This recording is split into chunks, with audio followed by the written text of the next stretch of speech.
भारतीय जनता पार्टीचा माननीय आमदार नितेश राणे साहेब तुम आगे बढ़ो। माननीय आमदार नितेश राणे साहेब तुम आगे, माननीय गोपटे साहेब तुम आगे बढ़ो।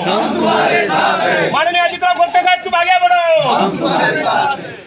भाजप प्रणित सेवाशक्ती एसटी संघर्ष एसटी कर्मचारी संघटनेत 60 एसटी कर्मचाऱ्यांनी आमदार नितेश राणे यांच्या उपस्थितीत प्रवेश केला।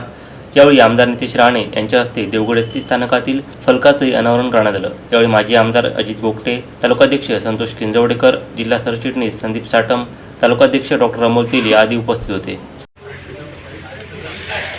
कामगार म्हणून आपले कुठे विषय सोडवायचे असतील जे विषय आमचे राणे किंवा आमचे प्रमुख पदाधिकारी आमच्याकडे देतात, आता उदाहरण येणारं अधिवेशन आहे, त्याच्यातले प्रश्न सोडवायचे असेल तर मंत्री, मुख्यमंत्री आपल्याच विचारायचे आहेत, आपल्याच पक्षाचे आहेत, म्हणून त्या ह्या संघटनेशिवाय दुसरा कुठला पर्याय नाही। ते उर्वरित लोकांना पण तुम्ही सांगा, बाकीच्या संघटनेमध्ये राहून संघर्ष करण्यापेक्षा आमचे कामगार प्रमुख जे आहेत जिल्ह्याचे राणे त्यांच्या नेतृत्वात खाली द्या आणि जेवढं काय तुमचं काम करून घ्यायचं, फायदा करून घ्यायचा तेवढं करून घ्या। आज जेवढा ऍक्शन घेणं आहे, जेवढं ते माझ्याशी भेटू शकतात, गोपटे साहेबांना भेटू शकतात, लागलं तर आमच्या पालकमंत्री रवी चव्हाण साहेबांना भेटू शकतात, नागपूरला आले, अधिवेशनात आले तर थेट मी त्यांना मुख्यमंत्री, उपमुख्यमंत्री, कामगार मंत्र्यांकडे मी घेऊन जाऊ शकतो, तसं दुसरं कोणाच घेऊन जाऊ शकत नाही। उगाच दुसऱ्यांच्या शब्दामध्ये येण्यापेक्षा भारतीय जनता पक्ष प्रणित कामगार संघटना आहे, त्याच्या सगळेजण तुम्ही यावं। जास्तीत जास्त आता तुम्ही आलेला उर्वरित जे काही उरले जण आहेत आणि तुम्ही आमच्या वतीने त्यांना सांगा की ताकद फार मोठी आहे, तुम्ही जेवढं याल आणि हे जेवढे लोक यादीमध्ये त्यांची भलं करण्याची जबाबदारी आमची आहे, बरोबर आहे। जे यादीमध्ये नाही त्याची गॅरंटी आम्ही नाही घेऊ शकत, तेवढं तुम्ही आपल्या वतीने सांगा आणि जास्तीत जास्त ताकद वाढवा। धन्यवाद। तुम्ही केलेले मेहनत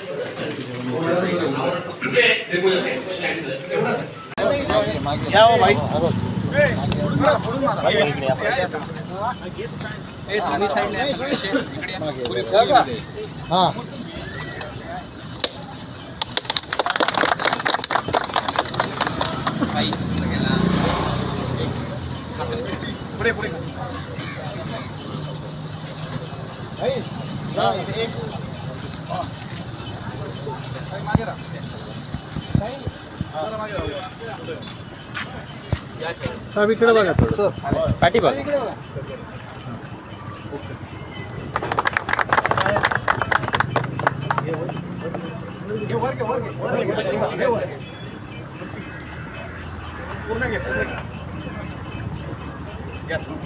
उभे राहून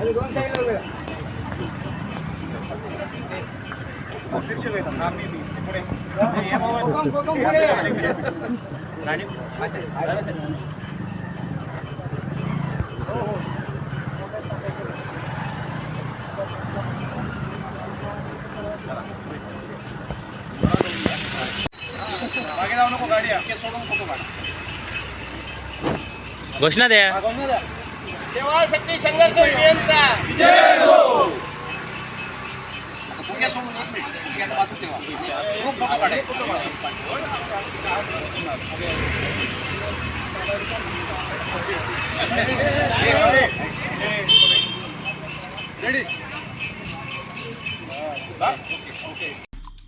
आमचे दिवसभरातले सर्व अपडेट्स, ताज्या घडामोडी आणि थेट लाईव्ह पाहण्यासाठी सबस्क्राईब करा, लाईक करा कोकणचं नंबर 1 महा चॅनल कोकण 7 लाईव्हचं YouTube चॅनल।